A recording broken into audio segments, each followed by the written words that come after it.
I would do anything for a drink right now.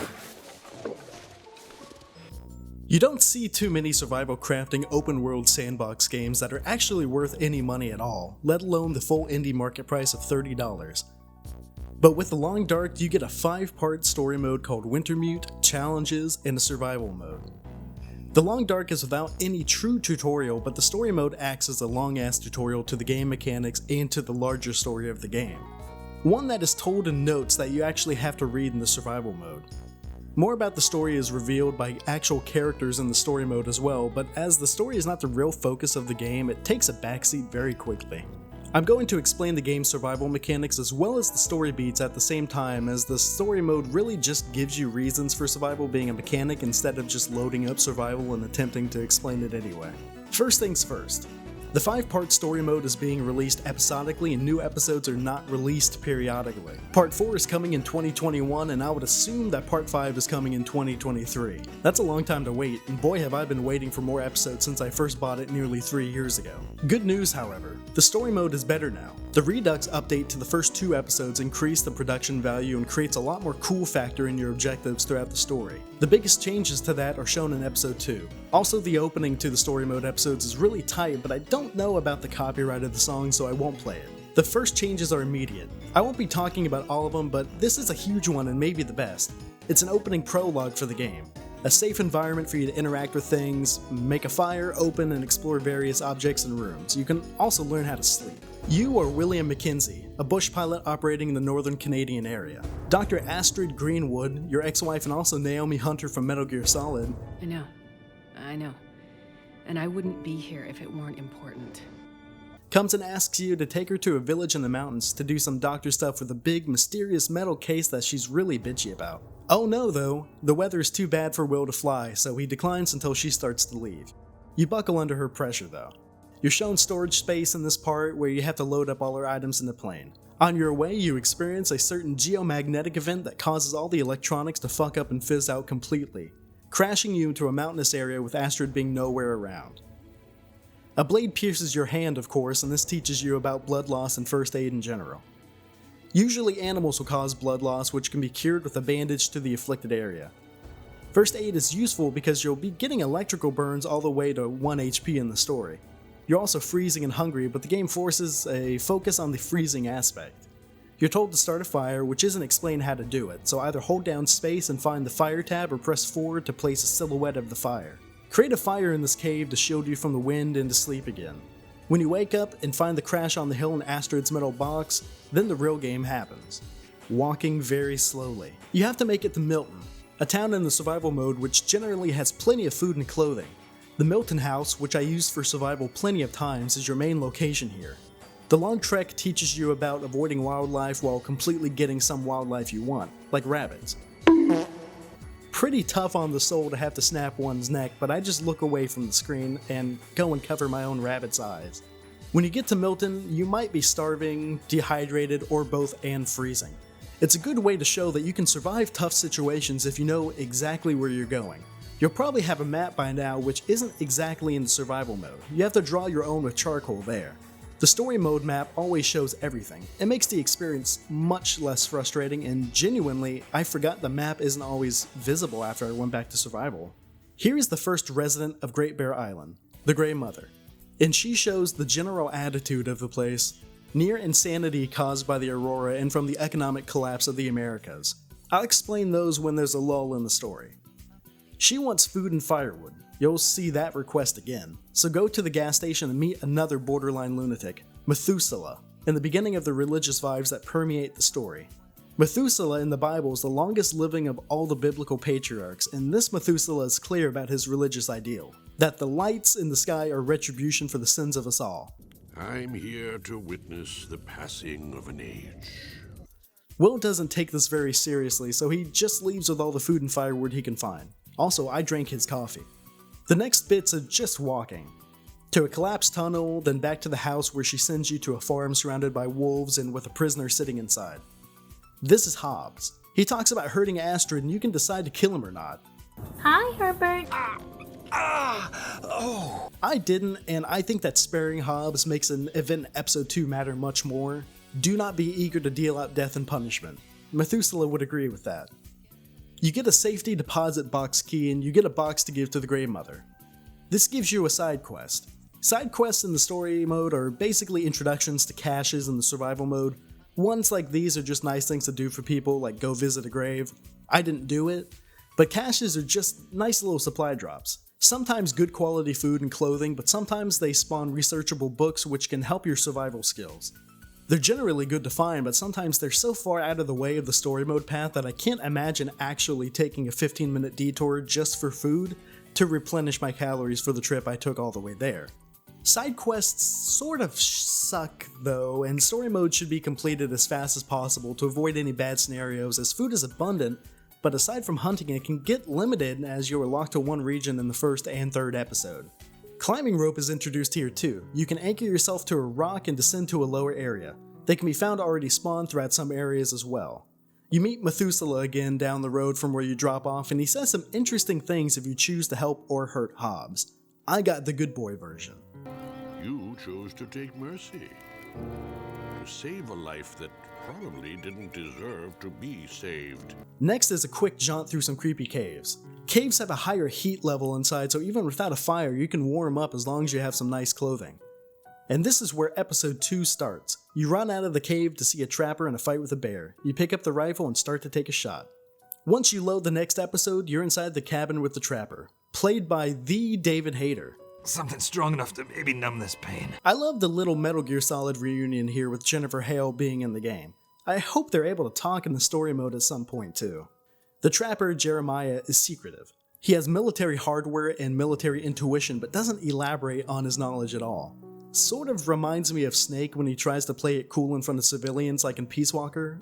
Colombiano, a photographer. I came to Costa Rica to take pictures of birds.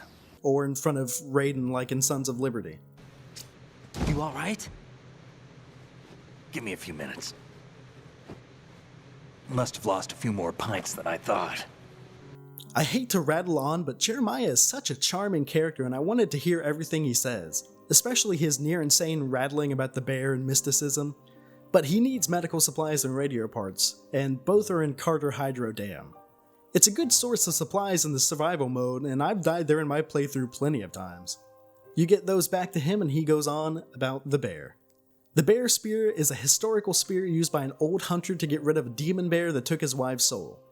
It's held in a lodge in the Broken Railroad region, so all you need to do is jaunt through the forlorn muskeg, and this is where my problem with the open world starts. When you want to go somewhere specific, it's a lot of walking. Story mode uses this to its limits. The forlorn muskeg is a fairly blank area, only a few spaces where shelter is available, and supplies require dumb luck to find or knowledge of pre-populated metal boxes. You come back to this area again in the same episode, but the next time it's to go all around the region. Across a blank area, and although it is quite beautiful, it's boring from a gameplay perspective. And you have to come to this area 3 times. When you play survival mode, you have a reason to come everywhere, trying to get supplies to survive another day, but when you completely get all canned food and all you have left is wildlife, which is either a game of cat and mouse with rabbits or just making noises or smells for wolves. When all that's left is wildlife, then the open world is a time-wasting loop of finding stuff to eat, then finding more. Thank you, Goku! But unlike others, there's more thought put into finding the food. So if you think it's boring and takes too long to get anything done, you're right. But I can see why the hunt is challenging and keeps folks on their toes. It's like a puzzle where someone is constantly taking a piece out while you're working on one side and throwing it across the room. It's easy to go and get it back, and if you work through it all, you can find a real sense of accomplishment, but even if you finish it, they're still going to be taking pieces out. You're never truly done until you give up or you go into the long dark. That allegory was about as lame as the whole when you give up playing Dark Souls, that's when you go hollow, but it rings true in one sense. It's a game that relies on short and long-term planning. My friend, at the time of typing the script, has 183 hours in the game, so she dropped a little egg of knowledge on my head. Stay hungry and only eat before you sleep so you can regain all the health you lost during the day. Never waste fire time, so boil water and cook any meat you have constantly. You should never run out of water with the snow, so drinking water is basically a non-issue. There's a lot to do in your idle time to keep you well in the long term. I'm tired of talking theory now, so back to the game. Yada yada, you get attacked by the bear, and Aurora causes all electronics to turn on, but all animals to get agitated as well. Get the spear and repair it and show Jeremiah. He needs better parts for the radio, so you go back to the forlorn muskeg and go to the radio towers for parts and to use the bear spear to scare the old bear away from you. You use stamina to steady the spear to impale the bear as it runs to you. Once you have everything, head back to Mystery Lake and prepare for a final cutscene. A final cutscene bear. You wake up in the bear's cave now.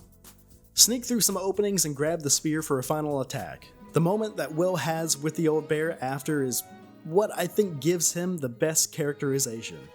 More so than what you choose to do with Hobbs. Let's go. Come on!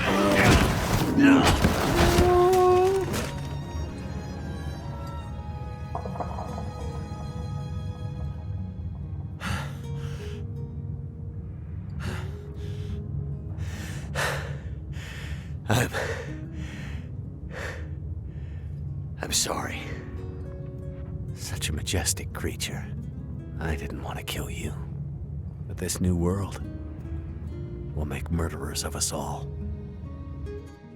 The bear is a force of nature, and prevailing over the bear is your ability to survive whatever nature throws at you. Survival in this game isn't realistic, but it is smart, and even better yet, it's a slow process, and that takes you from being an observer of the world into a major part of it. Story mode so far has shown that one man can do something big. That's even the title of a chapter in episode 2. Methuselah talks to Will in episode 2 about the world going to shit, to which Will asks himself, how far will I go to survive? It translates to survival well. Do you go around picking up berries and canned food, maybe a few rabbits, or a moose? Then you start going after bears and destroying the ecosystem. Then you realize, what would you do to survive? Anything and everything you can. Your failures to survive and the realization that you can't come out of it without becoming a menace. Searching for other answers all lead to the same result. That's Hegelian dialectics, I think. Maybe it's too much thought, or maybe it's something the developers were going for but haven't been able to push in yet. Unfortunately, it's only nature that can be fought against for Will. You head back to the Trapper and make contact with Perseverance Mills where you think Astrid is. The radio cuts short and Jeremiah gives you a message to deliver. Internet. This is the name of the story mode, and that brings a lot of intrigue, but you won't see the resolution to that until more episodes happen. So you gotta go through the dam when an aurora is in the sky. When the coast is clear, you get smacked while getting a soda. Mathis, a prisoner who wants to know what's in your metal box from Astrid. You know nothing, so he hits you over the head with a hatchet. Pretty rude. This is the end of episode 2 and a good time to talk about the collapse. The economic collapse is hard to find much information about besides in game journals called History of the Collapse. In a random year, probably 2012 because that was the year that the Milton Water and Milton Credit Union shut down. The North American economy just completely died.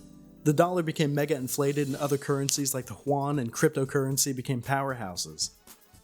Not much is known outside of the Great Bear area, but many mines or industries were broken down for parts there. Canada became the United States' protector economy-wise, and those who lived in shitty places moved to big urban places that look a little bit less shitty. Think Oshawa. General Motors used to run this town. They shut down. The people of Great Bear Island relied on mainlanders and shipments of supplies, but some decided that the supplies were an apology for using their island's resources, but continuing to do it anyway. The island was divided into two political groups because of this. I explain this because everyone seems so distant and uncaring of each other.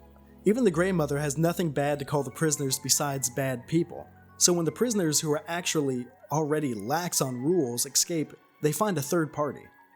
One who acts outside of the two-party system that Great Bear is under now, but doesn't seem too far away from any of the average people. All that it would take is a bad day for Jeremiah to become Mathis. Changing the rules of the world to align with his fantasies. A world where there are no locks, everything is for them.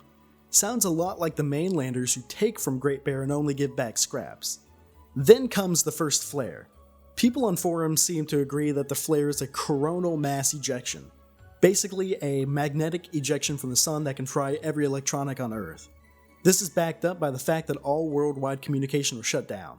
It brought down at least 3 airplanes, and in the opening to each episode, it shows a large number of cars piled up with the aurora in the sky. You have to find the bits of this story from either context clues in the environment or from letters. It's strange that this game was built from the ground up specifically to be an episodic game, and the survival mode was just a way to have some fun with the mechanics. Now the game is entirely all about survival, with the episodes being the background.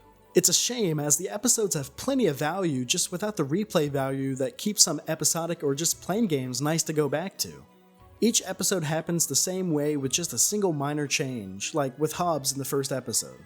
Maybe you can play better, faster, or both on an additional playthrough, but you can create your own story in survival just as easy. And maybe if they add co-op, it could get even better, but there is no co-op on the roadmap, and The Long Dark 2 won't happen until Wintermute is finished for sure. And now we still have a whole other episode to talk about, so let's get on to that. Now you play as Astrid. She passed out on her way to the mills, so Molly comes and picks you up and doesn't want you to leave. Next woman behind you when you turn around, yell MILF alert. Until she needs someone to come with a gun to help her, then it's suddenly okay. Also, her husband is dead in the basement, so let's just go to Thompson's Crossing now. There's gotta be way less death there, right? You meet Father Thomas, a Catholic priest I assume. He's watching over a dozen of victims from a passenger plane crash and wants you to find some IDs of the deceased and maybe some other survivors. So you take a quick jaunt to the crash and get tons of food and a survivor. The survivor mechanic is fun this time, but annoying the other times. Take her to the community center and get your next quest. Get tons of food, medicine, firewood, and even a distress pistol for some reason. Oh, and 3 more survivors that are difficult to get to and even more difficult to get in bed as they glitch. And also get a phone call from Holly about your sins and her husband. Stuff that doesn't matter yet like that. So get 1 billion calories of food from the plane crash and fuel from a single jerry can, shoot the distress pistols to find the other survivors who crawled away from the crash, I guess. Get your sermon and thanks from Thomas and head on out to a tower to make a quick radio call.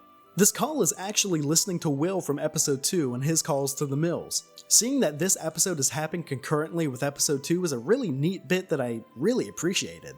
Oh, and Holly also calls you and explains that her abusive relationship with her husband changed her into a woman that is okay with letting violent men die or killing them herself. Probably should have talked about that earlier, oops. You head through a mine, and change some fuses around to make an elevator go up, and you end up in Desolation Point in the aftermath of a Death Stranding event. This is a powerful moment to me, legitimately a beautiful ending to a less than stellar episode. That's the end of the story so far. Like I said, the next episode is coming in 2021, so all that's left to talk about is some more aspects that I didn't get into, like the newest update, Ash Canyon. This place is cold, like -25°C with tons of verticality. No hidden caches, but there were some really nice items scattered around. I only managed to get a tiny bit of the map marked before I died because this is an advanced difficulty area. The weather is one thing, but there is so much walking or climbing up and down with high winds giving you frostbite 6 times. I made my home in Miner's Folly where there's a nice dumpster fire area and a workbench. I heard on the forum that bears frequent that area, but I never found one, or else I wouldn't have made it my home. That's my small review of Ash Canyon. Hard and not a good starting area. Closest that I'd recommend starting from is the Coastal Highway. There's also a new challenge, but I am too scared to play it, so let me show a clip of someone else.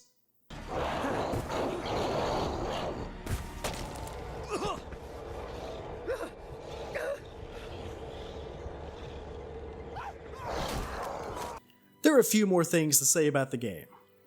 This is more than a survival crafting sandbox game in early access on Steam. But unfortunately, it is all of those, and those words sway thousands of opinions. Hinterland Games are doing a great job with the updates, even though they take a while to come out. They give enough dev blogs and reports on the upcoming events to the game on their official website, which hosts a fairly good-sized forum for any question. They also host instructions on how to play builds on their website for each major update throughout the last 6 years. That's something I've never seen before, and an amazing way to show how far they've come. I truly hope they thrive, and I haven't been rooting for a small dev studio like Hinterland since Shiro Games when they first released Evoland, and now look at them. I really like Northgard. The story is a great introduction to the survival mode. It's also a great story of survival with the more mellow parts and all the people from Great Bear Island. They're all taking in the world around them in different ways. Acceptance, correction, deflection, defiance, freedom, or pragmatism. The irony is that despite all these smart characters showing up, No one so far is right, and it'll be either Will or Astrid who will create a new thought direction for the poor souls. The collapse or flare can't be cured, but maybe the people can. Oh, and this game is beautiful. Just look at these areas. Overall, the quality for this game is exceptionally high for an indie studio. It has received funding by the Department of Canadian Heritage, which also has funded other games like Dead by Daylight, Outlast, or shows like Letterkenny, and only 2 of those show Canada at its finest. No ketchup chips, neither. Figured out. I genuinely love this game. It has less in terms of items or mechanics than other bloated survival games, but The Long Dark has tons of quality rather than quantity. I haven't seen all the game has to offer, mainly from the difficult challenge modes. Updates are still coming out slowly but surely, and for the time being I feel I can trust Hinterlands and all their future ideas for the game. I can recommend this to anyone for full price, and that's good news because the sale will end before this video comes out. For fans of the Forest or Green Hell, give this a try. More wolves and less cannibal psychos, but it's a solid fit. Sorry about the no co-op though. Thank you all for watching. I'll be upgrading my computer in a couple days, so hopefully I won't break it.